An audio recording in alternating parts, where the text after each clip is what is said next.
हरे कृष्ण हरे कृष्ण। जय राधा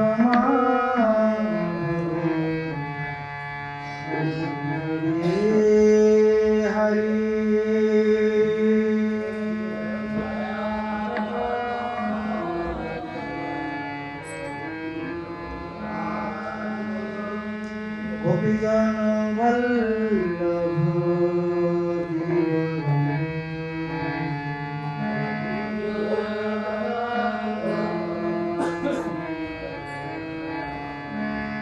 जय राधा माधव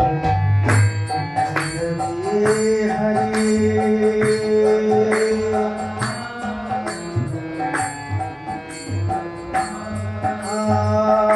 गोपीजन वल्लभ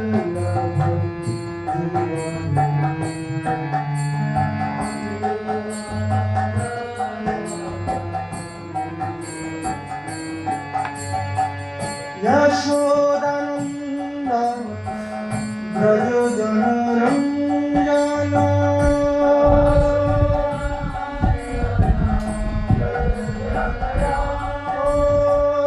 यशोदानंदन ब्रज जनरंजन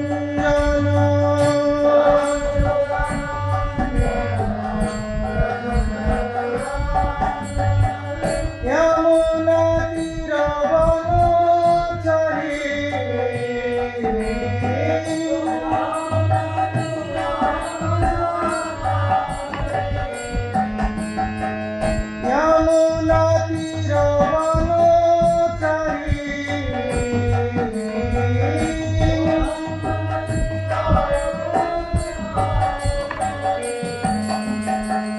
जय राधा माधव हरे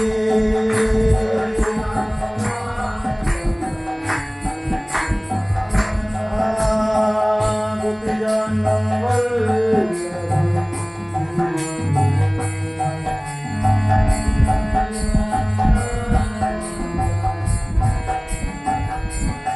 हरे कृष्णा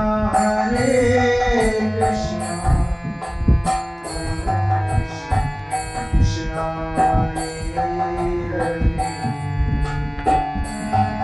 हरे Ram Ram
Hare Ram, Hare Ram,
Radha Madhav अष्टक बिंद की, जय गौरनिताय भगवान की, जय जगत श्री प्रभुपाद की, जय निताय गौर सीताराम प्रभु।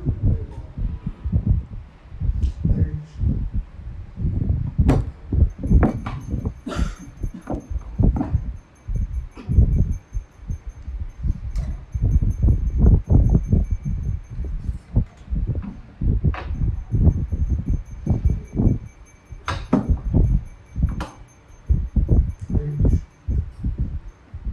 ओम नमो भगवते वासुदेवाय।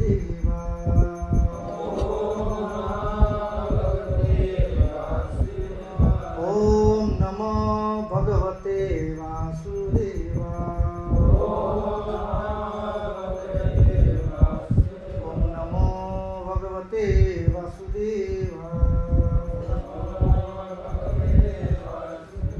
ओम अज्ञानतिमिरान्धस्य ज्ञानाञ्जनशलाकया चक्षुरुन्मीलितं येन तस्मै श्रीगुरुवे नमः। श्रीचैतन्यमनोभीष्टं स्थापितं येन भूतले स्वयं रूपं कदा मह्यं ददाति स्वपदान्तिकं। वन्देऽहं श्रीगुरु श्रीयुतपदकमलं श्रीगुरुन् वैष्णवांश्च श्रीरूपं साग्रजातं सगण रघुनाथान्वितं तं सजीवं साद्वैतं सावधूतं परिजनसहितं कृष्ण चैतन्यदेवं श्री राधा कृष्ण पदां सगण ललिता श्री विशाखान्वितांश्च। हे कृष्ण करुणा सिंधु दीनबन्धु जगत्पते गोपेश गोपिका कांत राधा कांत नमस्ते। तप्त कांचन गौरांगी श्री राधे वृंदावनेश्वरी वृषभानुसुते देवी प्रणमामि हरिप्रिये। नमो महावदन्याय कृष्ण प्रेम प्रदायते कृष्णाय कृष्ण चैतन्य नाम्ने गौरतिसे नमः। जय श्री कृष्ण चैतन्य प्रभु नित्यानंद श्री अद्वैत गदाधर शिवासादि गौर भक्तवृंद। हरे कृष्ण कृष्ण कृष्ण हरे हरे हरे राम राम राम हरे हरे। नारायणं नमस्कृत्यं नरं चैव नरोत्तमं देवीं सरस्वतीं व्यासं ततो जयमुदीरये। नष्टप्रायेषु भद्रेषु नित्यं भागवत सेवया भागवतोत्तम श्लोके भक्तिर्भवति निष्ठिः। मुखं करोति वाचालं पङ्गुं लङ्घयति गिरिं यत्कृपातमं वन्दे परमानन्दमाधवं। श्रीगुरुदिनकारिणं श्रीचैतन्यमीश्वरं तमादिदेव करुणानिधानं तमालवर्णं सुवितावतारम् अपार संसार समुद्र सेतुं भजामहे भागवत स्वरूपम्। हरे कृष्ण।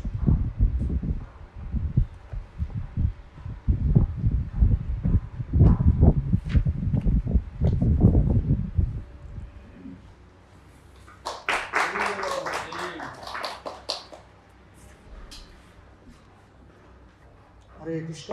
हमारे प्रतिदिनकार धारावाहिक भागवतम आलोचनार आज को अष्टम स्कंद 5 नम्बर अध्याय 30 नम्बर श्लोक আমরা সবাই একসাথে পাঠ করব।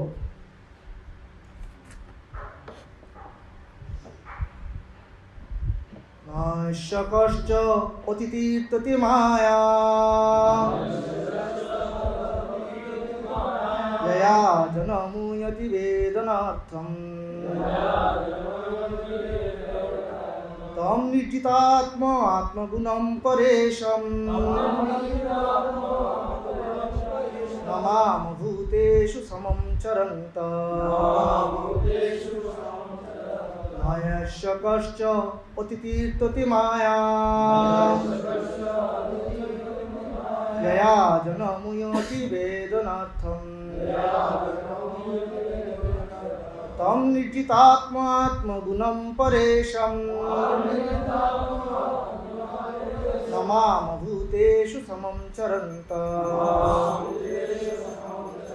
नयस्य कश्च अतितीर्तति माया जया जनमुयति वेदनार्थम् तं निर्जितात्मात्मगुणं परेशम् नमाम भूतेषु समं चरन्त।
কষ্ট অতিথি মায়া দয়া জনমূর্তি বিদুর্নাথ তন্মৃতিতাত্মাত্মগুণং পরেশাম নমাম ভূতেষু সমস্ত।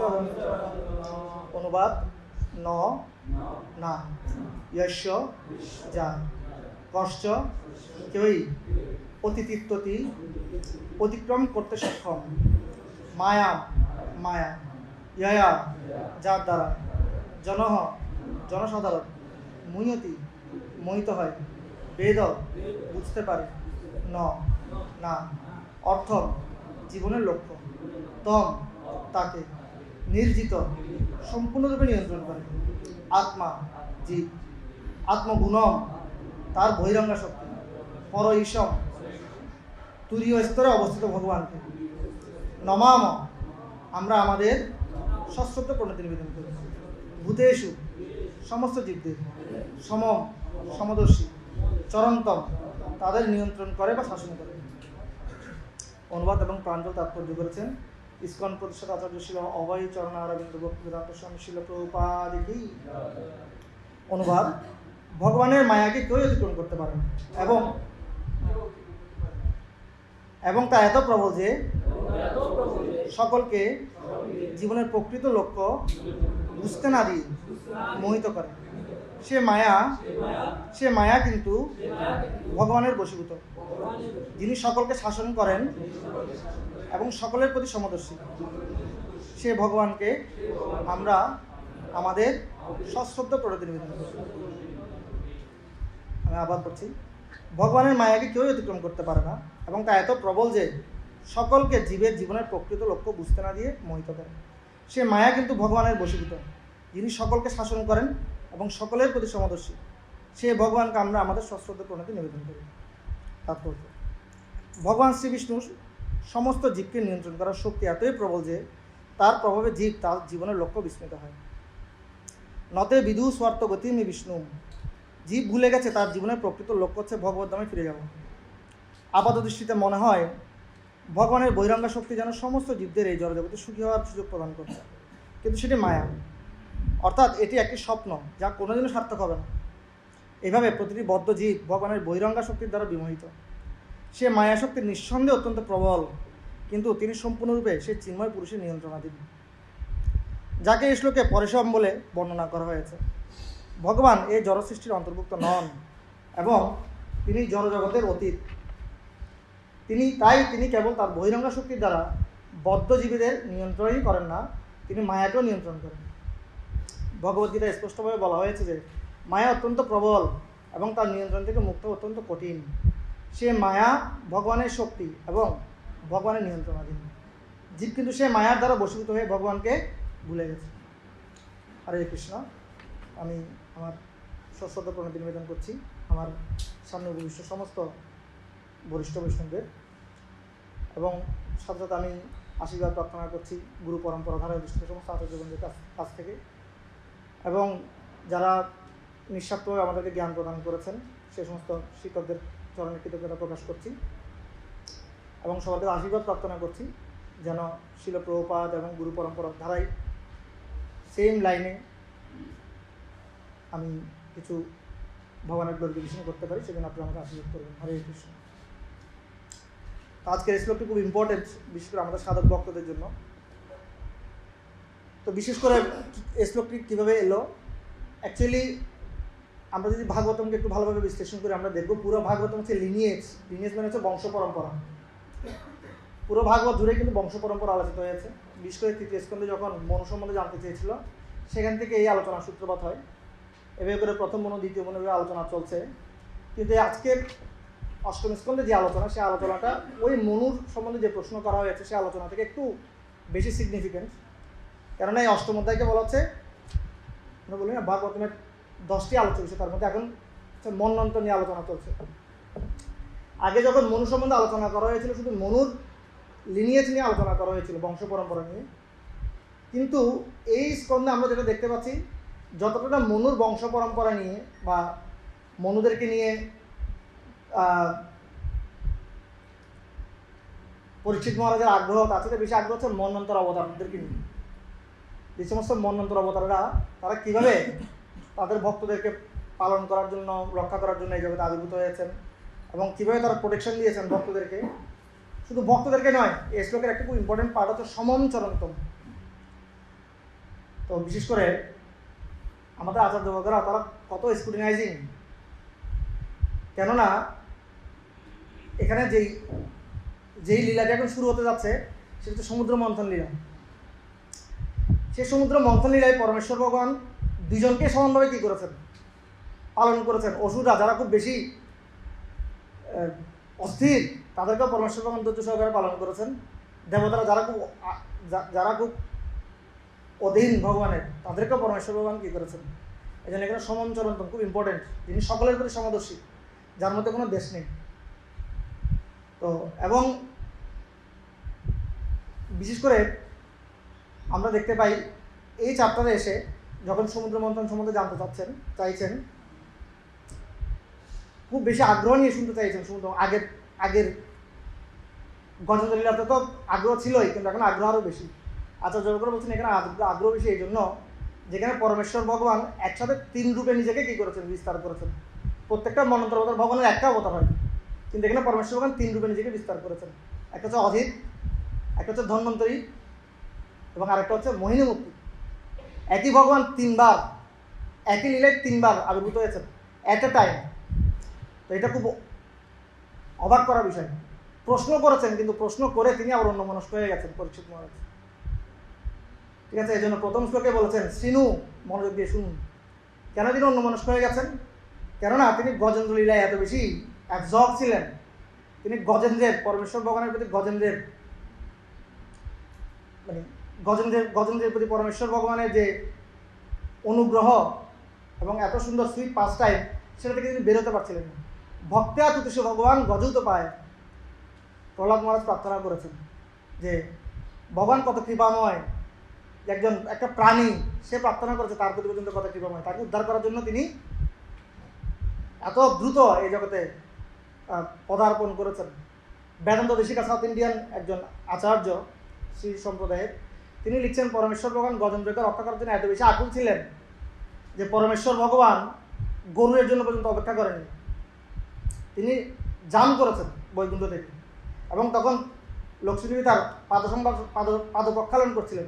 তিনি লক্ষ্মীদেবীকে তার চরণ দিয়ে সরিয়ে তৎক্ষণাৎ জাম করেছেন, এবং এতদূর তিনি জাম করছেন, গরু তার পিছনে ধাবিত হচ্ছে। পরে গরুকে নিলেন পরমেশ্বর ভগবানের বাইক, এবং যখন তিনি চলে যাচ্ছিলেন স্বর্গ অতিক্রম করে, উজ্জ্বলগুলো অতিক্রম করে, তার গলবস্ত্র পড়ে গেছে তার কাঠ থেকে ভগবানের।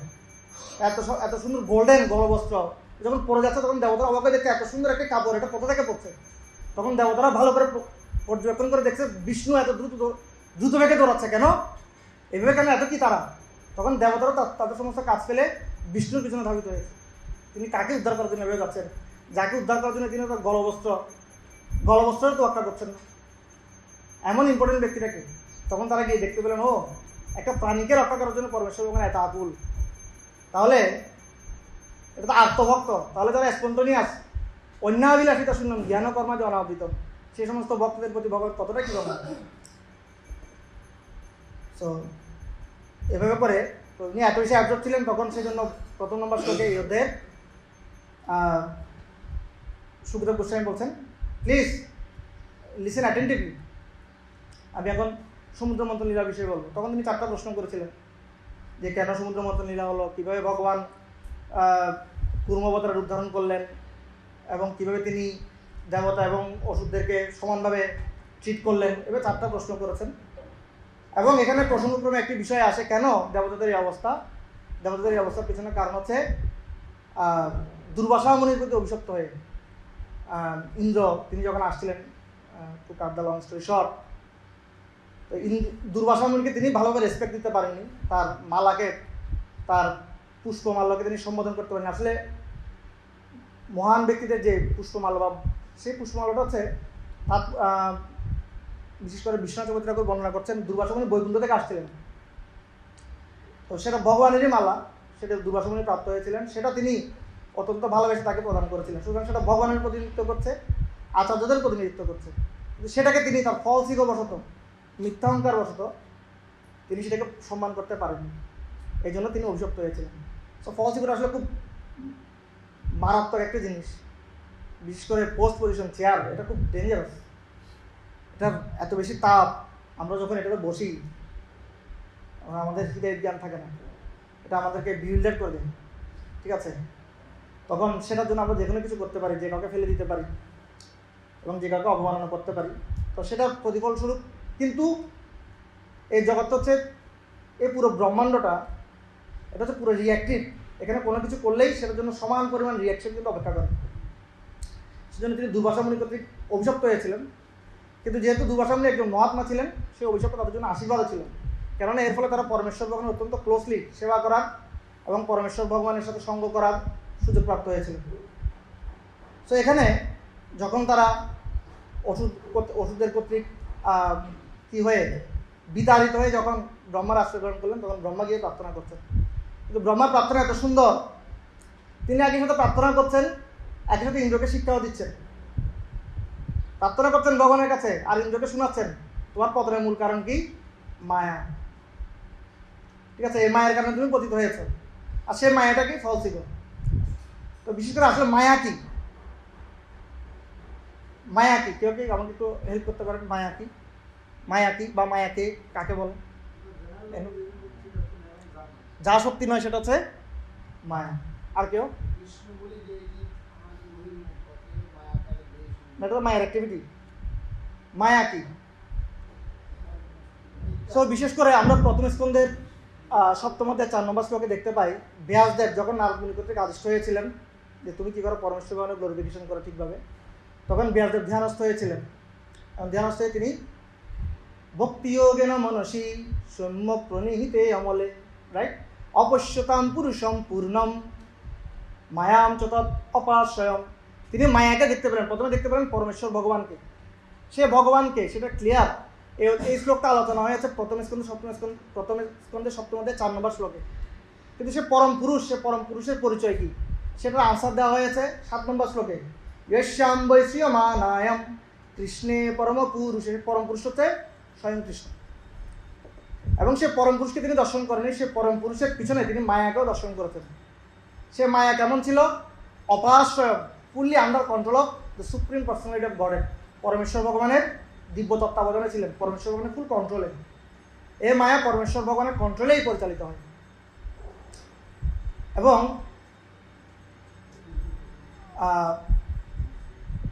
ব্যাসদেব চিন্তা করছিলেন, তাহলে পরমেশ্বর ভগবান সাথে মায়া, এই মায়ার কাজ কি? পরমেশ্বর ভগবানের সাথে মায়া এখানে কি করছে? পরমেশ্বর ভগবান তো আমরা সাধারণত জানি মায়া হচ্ছে যা সত্যি না, সেটা ইন ওয়ান সেন্স, ঠিক আছে, প্রভুপাদ এটা ইন ওয়ান সেন্স বলেছে, বাট আলটিমেটলি মায়া মানে যা সত্যি নেই তাও না, মায়া মানে সত্যি, কারণ মায়া হচ্ছে ভগবানের শক্তি। মায়া ভগবানের শক্তি, বৈরঙ্গ শক্তি। মায়া কখনো মিথ্যা হতে পারে না, বাট মায়া আমাদেরকে যা দেখায় সেটা সত্যি নয়, ইলিউশন। সো মায়ার কাজ কি? ইয়া সম্মোহিত জীবম, ঠিক আছে, মায়া কি করে আমাদেরকে? ইয়া সম্মোহিত জীবম, আমাদেরকে সম্মোহিত করে ফেলে। আর সম্মোহিত করে কি হয়? পরোপি মনুতে অনর্থম, পরোপি মনুতে অনর্থম তৎকৃতম চ বিপদ্যতে। এবং যদিও ইয়া সম্মোহিতম জীবম আত্মানম ত্রিগুণাত্মকম, মায়ার প্রথম কাজ হচ্ছে আমাদেরকে মিস আইডেন্টিফিকেশনে ফেলা। সুতরাং প্রকৃতপক্ষে মায়া হচ্ছে মিস আইডেন্টিফিকেশন। আমরা যখন ভুলে যাই আমরা দেহ নই, আমরা হচ্ছে আত্মা, এটা যখন আমরা ভুলে যাই তখনই প্রকৃতপক্ষে মায়া শুরু হয়। আলটিমেটলি আমরা মায়া বলে যা কিছু জানি সেগুলো মায়ার বাই প্রোডাক্ট, কিন্তু মায়ার মেন প্রোডাক্ট হচ্ছে আত্মানম ত্রিগুণাত্মক, আমাদেরকে ত্রিগুণের মধ্যে ফেলে দেয় এবং আমাদেরকে বিশ্বাস করতে বাধ্য করা যে আমি হচ্ছে এই দেহ। এবং এটাতে বাধ্য হয়ে আমরা কী করি? পরোপি মনুতে অনর্থম, যদিও আমরা পরমেশ্বর ভগবানের মধ্যে গুণ সমন্বিত, ভগবানের মধ্যে আমাদেরও গুণ আছে, চিন্ময়, আমরাও কিন্তু চিন্ময় আত্মা, বা সে চিন্ময় গুণগুলিকে আমরা নিজেদেরকে জড় পদার্থ মনে করতে শুরু করি। হ্যাঁ, আত্মবুদ্ধি পুনপেতি ধাতুকে স্বাদি কলত্রাদিশু ভৌম ইজ্জতি, রাইট, যতীর্থ বুদ্ধি শরীরেণ করচিত জনেষু অভিজ্ঞেষু সয়েব গোকরঃ। তো মিস আইডেন্টিফিকেশনের ফলে কী হয়, এস্যাত্ম বুদ্ধি কুনপে ত্রিধাতুকে, তখন এই ত্রিধাতু সমন্বিত কফ পিত্ত বায়ু সমন্বিত ধাতু সমন্বিত এই দেহটাকে আমি বলতে মনে করতে শুরু করি, আমি আসলে আলটিমেটলি এটা না, এটা আমার একটা খোলস, এবং আমার সাথে সংশ্লিষ্ট যা কিছু আছে সোয়াদি কলত্রাদিশি ভৌম ইজ্জতি, আমার সাথে যে সমস্ত ব্যক্তির পরিচয় হচ্ছে, সে স্ত্রী পুত্র পরিজন বলে আমি তাদেরকে পরিচয় দিয়ে নিজেদেরকে আপন মনে করছি, এবং যে জায়গায় বাস করছি বিশেষ করে যে দেশ, সেটাকে দেশপ্রেম উদ্বুদ্ধ হচ্ছি, এটা আমার দেশ। তা এক প্রশ্ন আসতে পারে, তা আমাদেরকে দেশপ্রেম থাকবে না? থাকবে, বাট আমরা যখন যখন আমরা আরেকটু বিশাল দৃষ্টিকোণ থেকে চিন্তা করব, তখন আমরা এই দেশপ্রেমের ঊর্ধ্বে চলে যাব। সুভাষচন্দ্র বোস একসময় ভক্তিসিদ্ধান্ত সরস্বতী ঠাকুরের সাথে দেখা করেছিলেন। তখন তিনি দেখছেন অনেক ব্রহ্মচারী সরস্বতী ঠাকুরের অধীনে। তখন তিনি বলছেন, এখন তো দেশ সংস্কারের কাজ চলছে, আমরা স্বাধীন হতে চাই, আমরা পরাধীন থাকতে চাই না, যদি আমাকে কিছু ব্রহ্মচারী দিতেন আমি ওদেরকে দিয়ে দেশকে স্বাধীন করে দেখিয়ে দিতাম। তখন ভক্তিসিদ্ধান্ত সরস্বতী ঠাকুর বলছেন, তুমি কি পুনর্জন্মে বিশ্বাস করো? বলছে, হ্যাঁ মহারাজ, আমি সনাতনী, আমি পুনর্জন্মে বিশ্বাস করি। বলছে, আগামী জন্মে যদি আমেরিকাতে তোমার জন্ম হয়, হতে পারে কি না? হ্যাঁ হতে পারে। তাহলে সেই জন্য কি ভারতের হয়ে যুদ্ধ করবে না আমেরিকার হয়ে? অবশ্যই আমি আমেরিকার হয়ে যুদ্ধ করবো। তাহলে তোমার যে টেন্ডেন্সি, এটা চেঞ্জ হচ্ছে, চেঞ্জেবল, সুতরাং তোমার যে মুড, সেটা প্রকৃত মুড নয়। প্রকৃত স্বাধীনতা এটি নয় আমরা জন্ম মৃত্যু চোখে এক এক দেশে জন্মগ্রহণ করবো, আর প্রত্যেক জন্য একটা যুদ্ধে লেগে থাকবে, এভাবে করে যুদ্ধে লেগে থাকতে থাকবে। সুতরাং এটা প্রকৃত স্বাধীনতা নয়। প্রকৃত স্বাধীনতা হচ্ছে এই জন্ম মৃত্যুর চক্র থেকে উদ্ধার হওয়া, এই অনর্থগুলি থেকে উদ্ধার হওয়া। তখন সুভাষচন্দ্র বোস বুঝতে পেরেছিলেন। তখন তিনি বলছিলেন, আমি তো আসলে এরকম একটা আন্দোলনে একদম মুখ্য স্থানে, মুখ্য জায়গায় থেকে আমি কি দিচ্ছি, লিড দিচ্ছি। আমি যদি না থাকতাম তাহলে আমি একটু অন্যভাবে চিন্তা করতাম। তবে আমি আপনাকে কথা দিচ্ছি, যদি আমি ফিরে আসি নেক্সট টাইম দেশ স্বাধীন করে, আমি আপনার মিশনে অংশগ্রহণ করব। But by the arrangement of supreme lord তিনি গুম হয়ে গেছেন। সুভাষচন্দ্র বোসকে কিন্তু পাওয়া যায়নি। সো বাট তার মধ্যে একটা কী কাজ করেছিল, তো ভক্তিসিদ্ধান্ত সরস্বতী ঠাকুরের জাতীয়তাবাদ আমাদের মধ্যে, এই জাতীয়তাবাদ কিন্তু আমাদের মধ্যে ফলস, কিন্তু সেটা চেঞ্জেবল। তো এভাবে করে বলতে, যে সমস্ত ব্যক্তিরা এই ধরনের চিন্তাভাবনা করে তাদেরকে শ্রীমদ্ভাগবতম গরু এবং গাধার সাথে তুলনা করেছে। প্রশ্ন আসতে পারে, গরু পবিত্র জিনিস, কেন গরুর সাথে তুলনা করা হয়েছে? এটা আনসার পরে দিচ্ছি, ঠিক আছে? সো যেখানে ছিলাম, ইয়া সম্মোহিত জীবন, তখন কি করে, আত্মানম ত্রিগুণাত্মকমে ছিলাম, আর এভাবে করে ইয়া সম্মোহিত জীবন, সম্মোহিত করে, শুধু মোহিত না, সম্যকভাবে মোহিত করে ফেলে। আমাদের ত্রিলোকাত্মক গোবিন্দবাবু আমাদেরকে প্রায় ক্লাসে বলতেন, একদম সবসময়, মায়ার দুটি শক্তি, একটা হচ্ছে আবরণাত্মিকা, আরেকটা হচ্ছে প্রক্ষেপাত্মিকা। প্রভু একবার উদাহরণ দিয়েছেন, আমার মনে আছে, আমাদের স্ফূর্তি ক্যাম্পে সম্ভবত, সরি নিষ্ঠা ক্যাম্পে ওদের একটা ক্লাস থাকে, সেখানে পড়ছিলেন, লাইক এক সিনেমা হল আমরা যখন যাই তখন লাইটগুলো একদম বন্ধ করে দেওয়া হয়, অন্ধকার, আর আমরা তখন আশেপাশে সব কিছু ভুলে যাই, আশেপাশে কী আছে সেটাও দেখি না, একদম অন্ধকার। আর সামনে একটা খুব সুন্দর, আমাদের সামনে কি চিত্র নাট্য চালানো হয়, আর আমরা তো এত অ্যাবজর্ব হয়ে যাই 2-3 ঘন্টা, আশেপাশে কী চলছে, বাইরে কী চলছে, বাইরের জগৎ সবগুলো ভুলে কি আমরা সেটার মধ্যে। তো এভাবে করে মায়া আমাদেরকে কী করে, আমাদেরকে ছবি দেখায়, রঙিন রঙিন ছবি। পুরো জীবন ধরে আমরা কি বিভিন্ন ছবি দেখতে চাই, বাট ছবিটা কাল্পনিক। আমরা যে ছবিগুলো দেখি, ছবিগুলো দেখে আমরা হাসি, কান্না করি, রাগ হয়, রাইট, এক্সাইটমেন্ট হয়, মনে হচ্ছে এখনই মেরে দিই, স্ক্রিনের ভিতর ঢুকে, নায়ক মারতে পারছে না, আমি মেরে দিই। অনেক সময় দেখা যাচ্ছে নায়কের পিছন থেকে কেউ লাঠি নিয়ে মারছে, আমরা বলি ধর ধর ধর, বলি না আমরা, অ্যাবজর্ব ফুললি। তো এভাবে আমরা ফুললি অ্যাবজর্ব হয়ে যায়, মায়া আমাদেরকে এভাবে অ্যাবজর্ব করে রাখে। আত্মানম ত্রিগুণাত্মকম, ইয়া সম্মোহিত জীবন আত্মানম ত্রিগুণাত্মকম, তারপর কি পরপি মনুত অনর্থম তৎকৃতম চবে অভিপদ্যতে, এবং যার ফলে, এবং আমরা যদিও আমরা পরমেশ্বর ভগবানের মতো আমরা চিন্ময়, কিন্তু আমরা অনর্থের মধ্যে ডুবে যাই। কেন? তৎকৃতম চবি পদ্ধতি, আমাদের স্বীয় কর্মের কারণে, আমাদের কার্যের জন্য কিন্তু মায়া কোনোভাবে দায়ী নয়। জীব গোস্বামী পাদ তিনি তত্ত্ব সন্দর্ভে লিখছেন, অ্যাকচুয়ালি পরমেশ্বর ভগবানের কাছে এটা খুবই আনপ্লিজিং, খুবই দুঃখের, যখন মায়া আমাদেরকে এভাবে মোহিত করে রাখে। পরমেশ্বর জয় জয় বর্ণিতা ভগবান কি, পরমেশ্বর ভগবান এটা কোনোভাবেই পছন্দ করেন না। বাট মায়া হচ্ছে পরমেশ্বর ভগবানের সেবিকা, ঠিক আছে? যেহেতু মায়া হচ্ছে পরমেশ্বর ভগবানের সেবিকা, সেহেতু মায়া তার সেবায় 100%। তিনি হচ্ছেন একনিষ্ঠ সেবিকা। তো যখন তিনি দেখেন যে আমরা পরমেশ্বর ভগবানকে ভুলে গিয়ে নিজেরা ভোগ করতে চাইছি, তখন মায়া আমাদেরকে এই শাস্তির মধ্যে ফেলেন, যেহেতু পরমেশ্বর ভগবান এটা চান না। এই জন্য ব্যাসদেব সুত গোস্বামী বলছেন তৎকৃতম চবি পদ্ধতি। আমরা সব মায়াকে দোষারোপ করি, ভগবান কেন মায়াকে সৃষ্টি করেছেন, কেন আমি কষ্ট পাচ্ছি? তৎকৃতম চবি পদ্ধতি, তুমি যেরকম কাজ করছো ওই হিসেবে তোমাকে অনর্থের মধ্যে ফেলে মায়া কষ্ট দিচ্ছে। তখন কি হয়? মায়া যখন আমাদেরকে কষ্ট দেয়, তন্মায়ারো চিতে লোকে বস্তু বুদ্ধিয়া গৃহাদিষু ভ্রমন্তি কাম লোভ ঈর্ষা মোহ বিভ্রান্ত চেতস। তন্মায়া রচিত লোকে, পরমেশ্বর ভগবান যে মায়াকে রচনা করেছেন, আসলে পরমেশ্বর ভগবানের কার্যটা থেকে আমাদের গার্ডিয়ানদের মতো। আমরা যখন ছোটোবেলায় ছিলাম পড়ালেখা করতে চাইতাম না, নিজের মতো করে ভোগ করতে চাইতাম, তখন মা বাবা টাকা দিয়ে একজন টিচার রাখতো, আর টিচার আমাদেরকে যখন পিটাতো মা বাবা খুব ভালো লাগতো না, কিন্তু মা বাবাই বলতো যে পড়ালেখা না করলে কি একটু পিটাবেন। আমাদের চট্টগ্রাম ভাষায় বলতো যে হাড্ডিগুলি আমার, বাকিগুলো আপনার, বলতো না? যদিও এটা মা বাবার কাছে খুব সুখকর নয়, বাট আমাদের ভালোর জন্য মা বাবা সেটাকে মেনে নেয়। একইভাবে মায়াকে পরমেশ্বর ভগবান মায়াকে সেট আপ করেছেন এই জন্য যাতে করে আমরা পরমেশ্বর ভগবান দ্বারা ফিরে যেতে পারি। এটা মায়ার সেবা। কিছুদিন আগে ছিল জয়প্রকাশ গোস্বামী মহারাজ বলছেন আমরা মায়ার বিরুদ্ধে যুদ্ধ ঘোষণা করেছি। আমি খুব টেনশনে পড়ে গেলাম। শাস্ত্রে পড়ছি যে মায়া হচ্ছে ভগবানের সেবিকা, ভগবানের সেবা করছে, আবার মায়ের বিরুদ্ধে যুদ্ধ, তো বৈষ্ণবরা দিয়ে যাবে। কিন্তু আচার্য বাবা তো ভুল বলতে পারেন না। 3-4 দিন ধরে শুধু এটা নিয়ে চিন্তা করেছি কীভাবে হতে পারে এটা। তখন আমি চিন্তা করলাম বুক ডিস্ট্রিবিউশন, আমরা যখন বুক ডিস্ট্রিবিউশন করি আমরাও কম্পিটিশন করি কি না? অন্যান্য দলের বিরুদ্ধে আমাদের যুদ্ধ, তাই কি না? কিন্তু অন্য দলগুলো যখন জিতে যায় তখন আমরা হ্যাপি হই, ওয়াও, ঠিক আছে। এটা হচ্ছে ট্রান্সেন্ডেন্টাল কম্পিটিশন, ট্রান্সেন্ডেন্টাল যুদ্ধ। এই যুদ্ধে মায়াও চাই আমরা জিতে যাই, ঠিক আছে?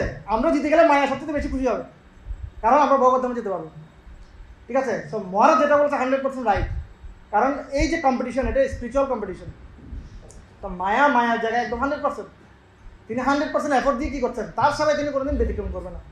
কিন্তু আমরা হচ্ছে আমাদের সবাই কি নয়, 100% নয়। এই জায়গাটাই হচ্ছে প্রবলেম। সো তন্মায়া রচিত লোকে বস্তুবুদ্ধিয়া দেহাদিষু ভ্রমন্তি কাম লোভ ঈর্ষা। ওই যে পরপি অনর্থম যেটা বলেছি, সে অনর্থগুলো কী কী? কাম লোভ ঈর্ষা, সেগুলোর মধ্যে পরে ভ্রমণকে আমরা ভ্রমণ করছি এবং মোহবিভ্রান্ত চেতস, এবং বারবার বিভ্রান্ত হচ্ছি, একদম ফুল মিসকনসেপশন। যা কিছু চিন্তা করছি, যা কিছু করছি, একদম ফুল মিসকনসেপশনে ভরপুর হয়ে যাচ্ছে সব। এভাবে করে আমরা মায়ার দ্বারা আক্রান্ত হচ্ছি। আর মায়ের দ্বারা আক্রান্ত হয়ে কী হচ্ছে? চতুর্থ স্কন্ধে বলছে খুব সুন্দর, যে ওই যে সারমেয়ম জ্ঞানজন একটা শ্লোক আছে, চরম বিন্দুতি অদৃষ্টম উচ্চবচ পথাভ্রমণ, রাইট?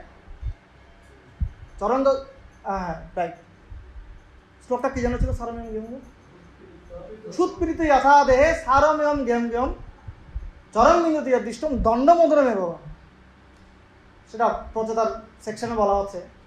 তো এভাবে মায়ার দ্বারা ভ্রমিত হয়ে আমরা সুৎপীড়িত, যেটা সারমে কুকুরের মতো একজনই থেকে একজন, কুকুর যেমন এক বাসা থেকে এক বাসায় যায়, লাথি খায়, লাথি খাওয়ার পরে সে আবার আরেকটা বাসায় যায়। এবার আমরা সবসময় লাথি খাচ্ছি, কিন্তু বারবার বিভিন্ন জনে ভ্রমণ করছি এবং দণ্ড মোদনে এভাবে দণ্ডভোগ করছি।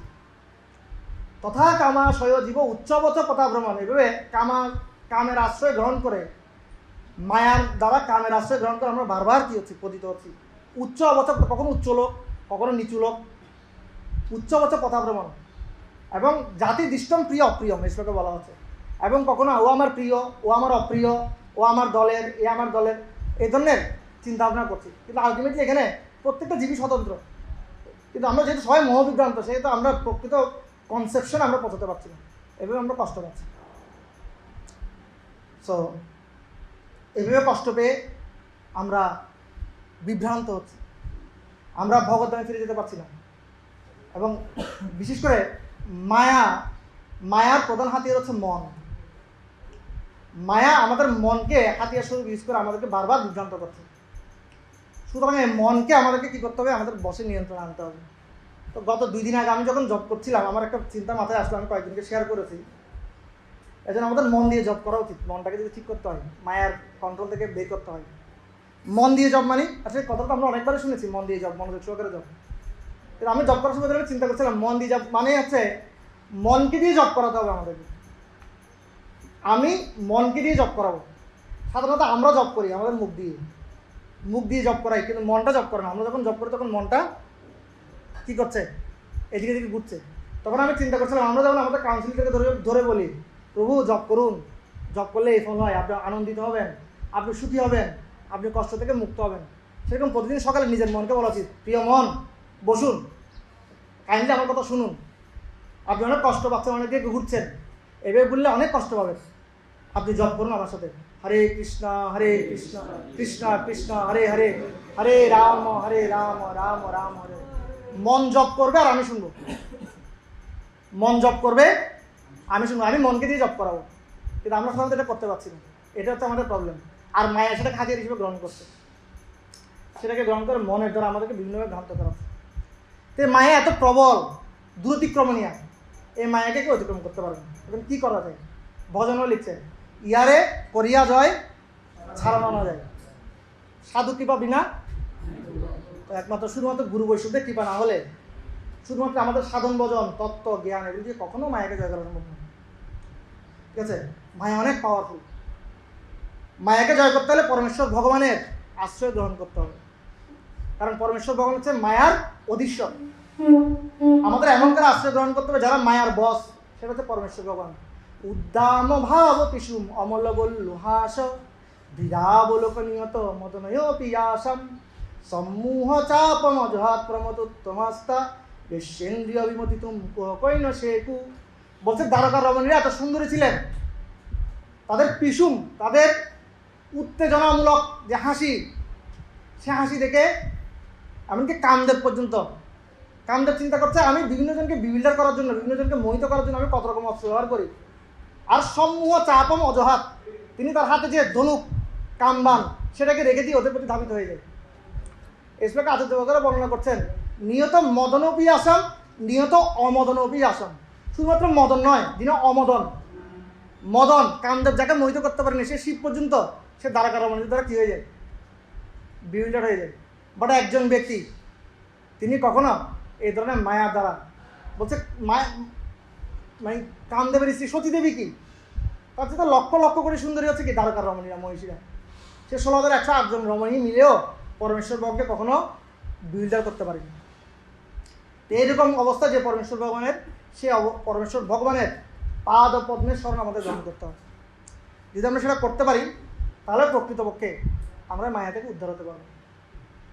সঞ্চিন্তয়েত ভাগবত চরণারবিন্দম বজ্রাঙ্কুশধ্বজ সুর লাঞ্ছন আড্যম উত্তুঙ্গ রক্ত বিলসন্নক চক্রবাল জ্যোৎস্নাবিয়াহত মহৎ হৃদয়ান্ধকারম। আমাদেরকে সবসময় পরমেশ্বর ভগবানের পাদপদ্মের সঞ্চিন্তয়েত সম্যকরূপে চিন্তায় থাকতে হবে। ভাগবত চরণারবিন্দম থাকলে কী হবে, পরমেশ্বর ভগবানের চরণে কী আছে, বজ্র। সে বজ্র আমাদের সমস্ত কাম বাসনাকে, সমস্ত মায়াকে ধূলিসাৎ করে দিবে। বজ্র কী করে, বিশাল বিশাল পর্বতকে ধসিয়ে দেয়। আমাদের শরীরে পাপের পর্বত রয়েছে আমাদের হৃদয়ে, সে পাপের পর্বতকে ভগবান কী করবেন, ধ্বংস সাধন করবেন। অঙ্কুশ, হাতি এত বড় একটা জীব, শুধু একটা লাঠি একটা অঙ্কুশ দিয়ে, ঠিক আছে, যে মাহুদ আছে সে পুরো হাতিটাকে কন্ট্রোল করে। ঠিক পরমেশ্বর ভগবানের সে অঙ্কুশটা আছে। আমরা যখন পরমেশ্বর ভগবানের চরণের ধ্যান করব তখন সে অঙ্কুশ, পরমেশ্বর ভগবানের অঙ্কুশ আমাদের মনকে নিয়ন্ত্রণ করবে, ঠিক আছে, এই অস্থির মনকে নিয়ন্ত্রণ করবে। এবং বজ্রাঙ্কুশ ধ্বজ, আর এভাবে পরম বিজয় সাধিত হবে, তখন আমরা প্রকৃত বিজয় লাভ করতে পারবো। আসলে আলটিমেট বিজয় কোথায়? আমরা অনেক সময়, এখানে ছিল প্রভাত লিখছেন, অনেক সময় মায়া আমাদেরকে সুখের সুযোগ দেয় আর আমরা মনে করি প্রকৃতপক্ষে কি এটাই প্রকৃত সুখ, কিন্তু আসলে এটা হচ্ছে কি, মায়ের অবস্থাটা এমন, আমরা কখনো আসলে মায়াকে জয় করতে পারবো না। আমরা কিন্তু অনেক সময় মনে করি আমরা মায়াকে জয় করবো, ফিল করে কিনা আমরা অনেক সময় সাধক লেভেলের বক্তা, আমরা মায়াকে জয় করবো, আমি আমার সাধনা দিয়ে, আমি আমার তপস্যা দিয়ে আমি মায়াকে জয়, কিন্তু মায়াকে কখনোই জয় করা সম্ভব নয়। মায়া হচ্ছে অজেয়, ঠিক আছে। তো কখনো কখনো মায়া আমাদেরকে সুযোগ দেয় যে যাতে আমরা মনে করি আমরা মায়াকে একটু জয় করে ফেলেছি, কিছু কিছু কী দেয়। তো আমি একটা একটা লেকচার শুনছিলাম, ওখানে বলছে মায়ার এই গেমটা হচ্ছে ক্যাসিনো গেমের মতো, ক্যাসিনো গেম, তাস মানে কী বল, জুয়া খেলার মতো। জুয়া খেলায় কী হয়, প্রথমে যখন জুয়া খেলতে যাই প্রথমে অনেক লক্ষ লক্ষ টাকা দিয়ে দেয়, তখন ও মনে করতো ও ওয়াও আমি তো জয়ী হচ্ছি, আরেকটা দান, আরেকটা দান, আরেকটা দান, এভাবে করে সর্বশান্ত হয়ে যায়। ঠিক মায়াও আমাদেরকে কী করে, এভাবে বিভিন্ন মাঝে মাঝে সুযোগ দেয়, ছোটো ছোটো ছোটো ছোটো খেলায় যোগ কী করে দেয়, করে দিয়ে আমাদের মৃত্যু অঙ্গটাকে বাড়িয়ে দেয়। ইয়েস আমি এখন শুদ্ধ ভক্ত হয়ে গেছি, আমি মায়াকে জয় করেছি, তখন আমি বলছি না প্লে এখন আসো খেলি, ঠিক আছে, তখন আমরা পরাজিত হই। কিন্তু শাস্ত্র বলছে অনেক ক্ষেত্রে এটা ভালো, যখন এভাবে মায়ের সাথে ফাইট করতে করতে আমরা প্রকৃতভাবে বুঝে যাব আমার দ্বারা কখনো মায়াকে জয় করা সম্ভব নয়, তখন আমরা অসহায় হয়ে যাব, অসহায়। আর অসহায় হয়ে একদম হাঁটু নিচ করে ভগবান শুনে বলছে ভগবান আপনি ছাড়া আমাকে এই মায়া থেকে কেউ রক্ষা করতে পারবে না, ভগবান আমি হেরে গেছি, আমি নিঃস্ব, আমি রিক্ত, please help me, please please, হে কৃষ্ণ প্লিজ হেল্প মি, আমার এই শক্তি দিয়ে কখনো সম্ভব না। তখনই হচ্ছে প্রকৃত জয়। একজন ভক্তের তখনই প্রকৃত জয় যখন সে বুঝতে পারবে যে পরমেশ্বর ভগবানের কৃপা ছাড়া, পরমেশ্বর ভগবানের স্বর্ণপূর্ণ ছাড়া আমরা কখনোই মায়াকে জয় করতে পারবো না। একবার শিল প্রভুপাদ তমাল কৃষ্ণ গোস্বামী মহারাজকে বলছেন, শিল প্রভুপাদ হেঁটে যাচ্ছেন, হাজার হাজার মাথা শিল প্রভুপাদের চরণে অবনতে প্রণাম নিবেদন করছেন, তখন প্রভুপাদ বলছেন তমাল কৃষ্ণ দেখেছো আমার পায়ে প্রতিদিন কতগুলো মাথা পড়ে। তমাল কৃষ্ণ মহারাজ অবাক হয়ে গেছে, মনে মনে চিন্তা করছেন আরে বাবা প্রভুপাদ এতটা অধ্যত, ঠিক আছে, আবার চিন্তা হচ্ছে ন মর্তা বুদ্ধি অশুদ্ধি, গুরুদেবকে কখনো মর্ত বুদ্ধি করা উচিত নয়, হতে পারে কোনো কারণ, ঠিক আছে। এবার গাড়িতে দেখেছে কিন্তু সারা রাস্তা তখন কিছু মনে চিন্তা করছেন প্রভুদের কী বললো, প্রতিদিন আমার নিচে হাজার হাজার মাথা পড়ে। ও আরেকটা কথা বলেছে, কেন পড়ে জানো প্রভাব, কেন বলছে কারণ আমি মায়াকে জয় করেছি, কারণ আমি কামকে জয় করেছি। আমার সঙ্গে চিন্তা করছে ঠিক আছে, বাট কথাটা কেমন শোনালো। তখন কৃষ্ণবল্লভ মন্দিরে গিয়ে দেখছে প্রভুপাদ দ্বীপের সামনে কান্না করে করে প্রার্থনা করছে, অনেক কান্না করে প্রার্থনা করছে, চোখ দিয়ে জল পড়ছে। তখন কৃষ্ণ তাকিয়ে আছে, ও মায় মানুষটা কিছুক্ষণ আগে এত বললো, এখন আবার এখানে এসে কান্না করছে। গুরুদেব তো মনের কথা বলতে পারে, তোমার কৃষ্ণমন্দির থেকে তাকিয়ে বললো কারণ আমি প্রতিদিন কান্না করে করে ভগবানের কাছে প্রার্থনা করি, এই জন্য আমি মায়াকে জয় করতে পেরেছি। তুমি যদি প্রতিদিন এভাবে ভগবানের কাছে কান্না করে করে প্রার্থনা করতে পারো, তুমি একদিন মায়াকে জয় করতে পারবে। তখন বললেন শিল প্রভাত উদ্ধত নয়, শিল প্রভাত বিনয়ী, বোঝা যাচ্ছে। সে একইভাবে এখানে ব্রহ্ম এভাবে প্রার্থনা করছেন, ব্রহ্ম প্রার্থনায় অসহায়ত্ব ছিল যে আমি এবং আমরা এই মায়ার বশীভূত হয়ে ভগবান কষ্ট পাচ্ছি, বিশেষ করে ইন্দ্র সে মায়ার বশীভূত হয়ে অনর্থকে তার ফল শিবকে চিনতে পারেনি, এখন সে উপলব্ধি করতে পারছে যে আপনার হেল্প তারা কখনো সম্ভব নয়, প্লিজ হেল্প আস। এইভাবে করে কিন্তু সেখানে প্রার্থনায় অসহায়ত্ব থাকতে হবে আমাদের। আমরা যখন অসহায় হয়ে যাবো পরমেশ্বর ভগবানের সামনে, তখনই প্রকৃত বিজয় ধ্বজা তখনই কী হবে, বজ্রাঙ্কুশ ধ্বজ সরুরহ পদ্ম, আর মঙ্গল তখন পরম মঙ্গল আমাদের সাধিত হবে। সঞ্চিন্তায় ভগবত চরণ আরবিন্দ এবং এদত ঈশনম ঈশস্ব প্রকৃতিস্থ তদ্গুণই নয় যুত সদাত্ম স্তরীয়তা বুদ্ধি তদাশ্রয়। বলছে যারা পরমেশ্বর ভগবানের অধীনে থাকে, যে সমস্ত ভক্ত পরমেশ্বর ভগবানের বশ্যতা স্বীকার করে, সে সমস্ত ভক্তরা কখনো মায়ার দ্বারা বশীভূত হয় না। বাট আমাদের প্রবলেম হচ্ছে আমরা এবার ফুললি কখনো কৃষ্ণ ভগবানের হতে পারি না। সঞ্চিন্তয়ের সবসময় পরমেশ্বর ভগবানের চিন্তা করা, সেটা আমাদের পক্ষে আলটিমেটলি সবসময় সম্ভব হয় না। বিশেষ করে আমরা বললে ভুল হবে, আমি 24 ঘন্টার মধ্যে কতটুকুই বা কৃষ্ণ ভগবানের মধ্যে থাকি, কিন্তু আলটিমেটলি কৃষ্ণ ভগবানমিত থাকাটাই হচ্ছে প্রকৃত 24 আওয়ার যদি আমরা কৃষ্ণ ভগবানে থাকতে পারি, কৃষ্ণ কনসিয়াসনেসে থাকতে পারি, তখন প্রকৃতপক্ষে আমরা সেফ থাকি। আর সেটার জন্য আমাদের প্রকৃতপক্ষে নামের আশ্রয় গ্রহণ করতে হয়। কিছুদিন আগে ব্রহ্মচর্য গ্রন্থে পড়ছিলাম, শ্রীল প্রভুপাদ লিখছেন আসলে বিশেষ করে সাধক ভক্তদের জন্য, ব্রহ্মচারী ভক্তের জন্য 16 রাউন্ড ইটস নট এনাফ। আমাদের জন্য 16 মালা জপটা এনাফ নয় মায়াকে পরাজিত করার জন্য। ইজনের ভক্তি তীর্থস্বামী মহারাজ তিনি প্রতিদিন 60 রাউন্ড জপ করতেন, 60 মালা জপ করতেন। শিষ্য যখন বলতেন মহারাজ আপনি 60 মালা জপ করেন, বলছেন এটা আমার জন্য, আমার জন্ম হয়েছে আফ্রিকান দেশে, আমি অনেক পতিত, তো আমার জন্য একটা অ্যান্টিবায়োটিক বেশি দরকার।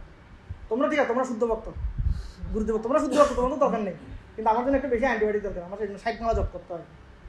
তাহলে সেদিক থেকে আমরা বুঝতে পারি উনি একজন শুদ্ধ ভক্ত হওয়ার পরে যদি এই অবস্থা, তাহলে আমাদের আরও বেশি। এবং রাধেশ্যাম প্রভুকে আমরা অনেক সময় দেখি, অনেকে প্রশ্ন করলে তিনি বলেন ইনক্রিজ ইউ চ্যান্টিং।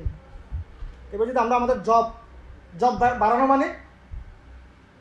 মানে কৃষ্ণ মনে বেশি হওয়া, আমাদের নিষ্ঠাকে আমাদের শ্রীনাথ বাবু বলেছিল যে আমাদের এমন উচিত মানে কোনো কাজ না থাকলে জব হাতটা যেন কিছু ঢুকে যায়। তো ও বলেছিল, আমার এখন মনে আছে, হাতটা যেন জব মালায় ঢুকে যায়, কোনো কাজ নাই হাতটা জব মালায় ঢুকে যায়, তাহলে আমরা কিছু সময় থাকতে পারবো, যদি কঠিন। বাট এগুলো আমাদেরকে একসময় খুব হেল্প করেছে। প্রভু আমাদেরকে খুব সুন্দর ব্রহ্মচারী ক্লাস দিতেন সাধনা করার জন্য, ভেরি ইম্পর্টেন্ট। তো এভাবে যদি আমরা ভগবানের আশ্রয় গ্রহণ করতে পারি, কৃষ্ণমোহনে থাকতে পারি, তাহলে আমরা প্রকৃতপক্ষে মায়াকে জয় করতে পারবো। বাট সেটা অনেক কঠিন। তাহলে এর থেকে আরেকটা ইজি প্রসেস হচ্ছে, যারা ভগবানের ভক্ত আছে, ওটা যদি কঠিন মনে হয় আমাদের, যারা ভগবানের ভক্ত আছে ভগবানের ভক্তদের শরণাগত হন। বিশেষ করে আমরা ইন্দ্রকেও দেখছি, দেবতাদেরকেও দেখছি, যখন প্রবলেমে পড়ে গেছে গিয়ে কার কাছে, সিনিয়রদের আশ্রয় গ্রহণ করেছে, প্লিজ হেল্প আস। ঠিক আছে, ওনার কাছে কি আছে, আমরা আগের শ্লোকগুলোতে পড়েছিলাম, তিনি তার স্পিরিচুয়াল দৃষ্টিভঙ্গি দিয়ে দেখেছিলেন যে তাদের জন্য কী করা উচিত, এবং তিনি তাদেরকে ভগবানের কাছে নিয়ে গিয়েছিলেন। এভাবে আমরা যখন মায়ার দ্বারা অধপতিত হব, আমাদের চিন্তা চেতনা বিভ্রান্ত হবে, তখন আমরা যেন আমাদের সিনিয়রদের কাছে আত্মসমর্পণ করি, তাদের হেল্প নিই, তাহলে সেটা আরও ইজি ভগবানের কাছ থেকে। কারণ ভগবানকে তো আমরা এখনও ওইভাবে উপলব্ধি করতে পারি না। এখানে গণিতায় আছে, আমি তো নিজেও আসলে গণিতায় যে আছে বিগ্রহ যে ভগবান, আমার তো এখন উপলব্ধি অনেক কাছে, কিন্তু বিগ্রহের যারা ভক্ত তারা চলতা ফিরতে হওয়া এখনও আছে। সো এই জন্য আমরা তাদের শরণাগত হতে পারি, এবং সবসময় আমাদেরকে খুব সাবধান হতে হবে। দিল্লিতে মুম্বাইতে গাড়ির পিছনে একটা জিনিস লেখা থাকে, সাবধানিয়া হাঁটি দুর্ঘটনা ঘটি। ঠিক আছে, সাবধানিয়া হাঁটি দুর্ঘটনা ঘটি। তো সাবধান হতে হবে, প্রতি পদে আমাদেরকে সাবধান হতে হবে, খুব কসাস। যদি সাবধান থাকি, সাবধানের মাইন্ড নেই, তাহলে সাবধান থাকলে আমরা কিছুটা সেফ থাকতে পারবো। আমরা ভক্তদের যদি শরণাপন্ন হই, ভগবানের ভক্তদের অসহায়ত্ব নিয়ে প্রার্থনা করি, তাহলে দুর্দান্ত মায়া, হ্যাঁ, তিনি আমাদেরকে কী করবেন, আমাদের প্রতি করুণা পরায়ণে আমাদেরকে ছাড় দিবেন কৃষ্ণ সেবা করার জন্য, আমাদের ঐকান্তিকতা প্রদর্শন করেন। আরেকটা বিষয় হচ্ছে নেভার গিভ আপ। পরিস্থিতি যেমন হোক না কেন, নেভার গিভ আপ। ইজনের রানা সাহেব বলছিলেন, নেভার গিভ আপ, ফাইট। গজেন্দ্রতে লেখা ছিল, প্রভাত লেখা লিখেছেন, we should keep up fighting. আমাদেরকে যুদ্ধ চালিয়ে যেতে হবে। আমি একটা লেকচার শুনছিলাম কিছুদিন আগে, সন্তান যখন পড়ে যায়, পড়ে গিয়ে যখন সে উঠে দাঁড়াতে চায়, তখন মা বাবা অনেক খুশি হয়। তো পড়ে গিয়ে শুধু পড়ে থাকলে হবে না, সেখানে উঠার চেষ্টা করতে হবে। তখন আর সন্তান যখন উঠার চেষ্টা করে উঠতে পারে না, তখন বাবা অটোমেটিকলি বাবার হাতটা চলে যায়, আমার হাতটা ধরো। ঠিক একইভাবে আমরা আমাদের পরিস্থিতি যেমনই হোক না কেন, আমরা যখন কিপ ফাইটিং, কিপ ট্রাইং, তখন পরমেশ্বর একসময় হাত ধরে বলবে, আমার হাতটা, hold my hand, I will help you, আমি তোমাকে হেল্প করবো। আর মায়ার নেচারটা হচ্ছে, maya is like a shallow water, shallow জলাশয়ের মধ্যে। শ্যালো জলাশয় মানে কিছু কিছু জলাশয় আছে, খুব নির্মল সরোবর মনে হচ্ছে, খুব সুন্দর জল মনে হচ্ছে, একটা ঝাঁপ দিই, প্রচণ্ড গরম, একটু স্নান করি, কিন্তু নিচে কিন্তু তলানি নেই, নিচে আছে কি একটা পাকা একটা ফ্লোর, এটা বেশি গভীর নয়। যখন ঝাঁপ দিবেন কী হবে, অ্যাক্সিডেন্ট, পক্ষাঘাতগ্রস্ত হবে, মাথা ফেটে যাবে। তো মায়া হচ্ছে ঠিক তেমন, দেখাচ্ছে খুব সুন্দর নির্মল ওয়াটার, নির্মল জলাশয়, কিন্তু যখনই ঝাঁপ দিবেন তখন সেখানে আহত হওয়ার ইচ্ছা আছে। এই জন্য সম্রাট কুলশেখর প্রার্থনা করছেন যে কোনো টেনশন নেই, পরমেশ্বর ভগবানের পাদপদ্ম আশ্রয় গ্রহণ করো।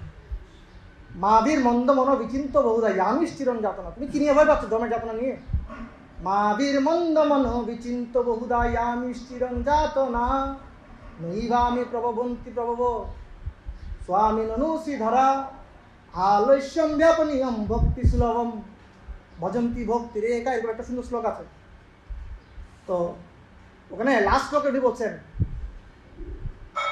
লোকস্য ব্যাপনম দুঃখ অপনত করো দাসস্য কিয়ং সম। যে পরমেশ্বর ভগবান তার ভক্তদের প্রতি কত কৃপাময়, সে ব্যাপারে তোমার কোনো ধারণা নেই।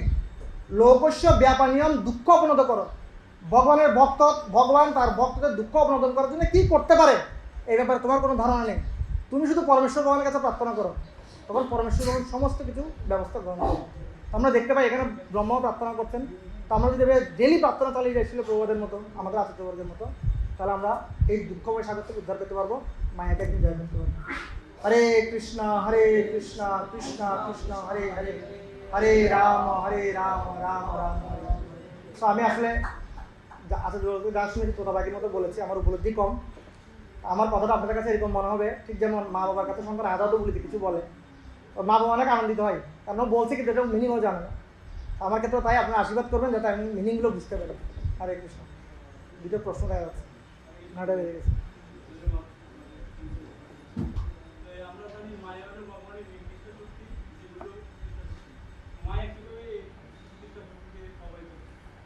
মায়া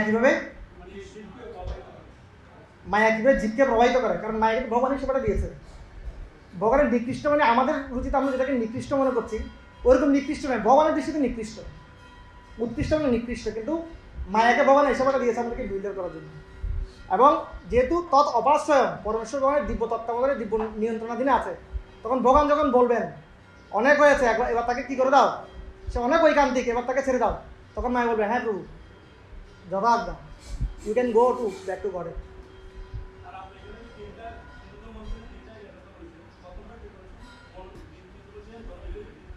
অজিত পূর্ণবত।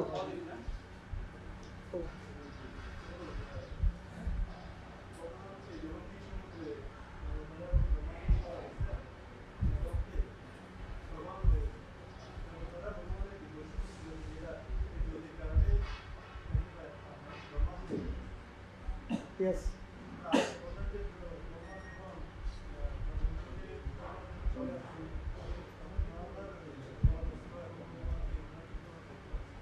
Yes.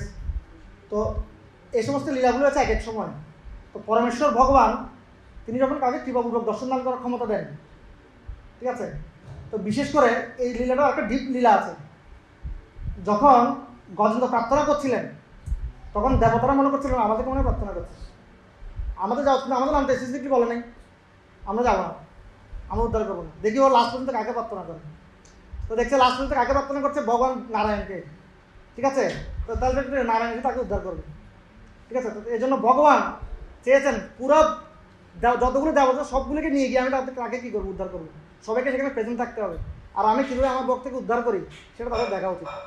এটা বেদান্ত দেশকে তার টিকা লিখেছে, এটা ভগবানের কী ছিল। তো ভগবান যখন কাউকে কৃপা করে দর্শন দান করেন, দর্শন করতে পারে, যেমন ভগবান যখন বৃন্দাবনে এসেছিলেন সবাই দর্শন করেছে, আবার ভগবানকে দর্শন করে অনেকে বুঝতে পারেন, ঠিক আছে। তো ভগবান কার কাছে কাকে প্রকাশিত করবে, একই ভগবানকে অর্জুনও দর্শন করেছে, দুজনও দর্শন করেছে, একজন বুঝতে পেরেছে একজন বুঝতে পারেনি। দেখেন ভগবান ঈশ্বরের কৃপালে হয়েছে যাহারে সেই শিষ্যত্ব বুঝতে পারে। ভগবান যাকে কৃপা করে তার হৃদয় থেকে উৎসাহিত করবেন, তখন সে দেখতে পাবেন।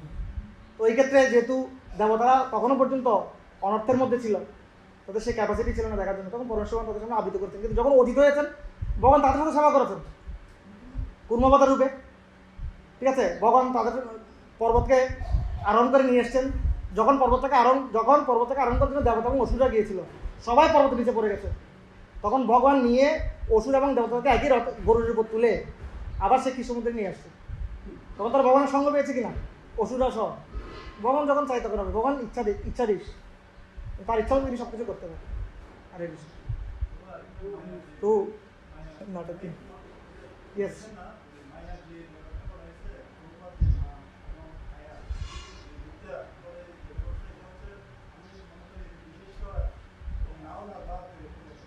সরি